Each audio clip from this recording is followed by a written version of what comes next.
Okay. Alright, open your hand like that. Right. So what you're gonna do, this is how well do you know your wife, okay, by touching her hand.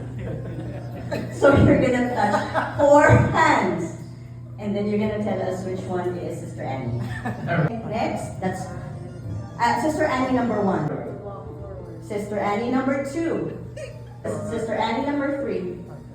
And then come forward. Sister Annie number 4. So who did you choose? Who was the real Sister Annie? 2. Okay. Hold on. Okay. Right, keep on going. Face this direction where we're going. Here's Sister Annie number 2. You face your husband. Okay.